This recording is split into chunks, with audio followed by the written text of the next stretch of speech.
That is a huge challenge for schools, especially the ones that have been around for a long time, have boxes full of paper documents. Can you talk a little bit about the challenges that schools are facing when it comes to document management? Absolutely. Yeah, happy to. And you have to give me their number. We'd be happy to help. Good to know. Yeah, they're really struggling.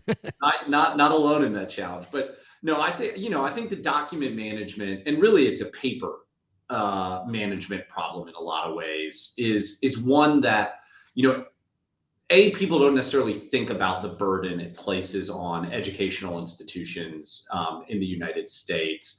But B, I think they oftentimes don't contextualize the problem well, right? Either. So if you think about the nub of the issue, you essentially have institutions that serve as a source of record, right?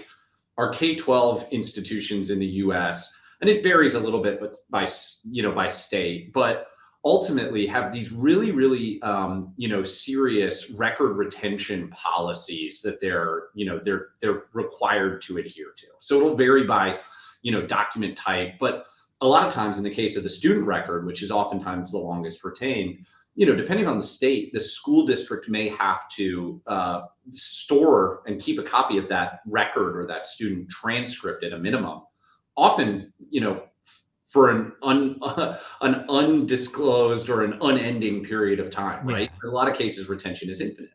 And so if you think about, that problem on the face of it, just student records, you have an exponentially growing problem with budgets and resources that are not exponentially growing alongside it, right? And I think it's additionally compounded, especially this records management issue, where a lot of these documents, whether they're staff documents or like HR records or student records, they have a tremendous amount of highly sensitive, personally identifiable information on them as well, right? So if you think, Yeah. great example of this is the student cumulative folder, that manila folder that follows the student from school to school as they go through a district. That's got some really, really sensitive information. It's got things like birth certificate and social security number, and there could be individual, education plans in there, medical records, right? Just really, really rich, personally identifiable information that's very heavily protected and regulated against.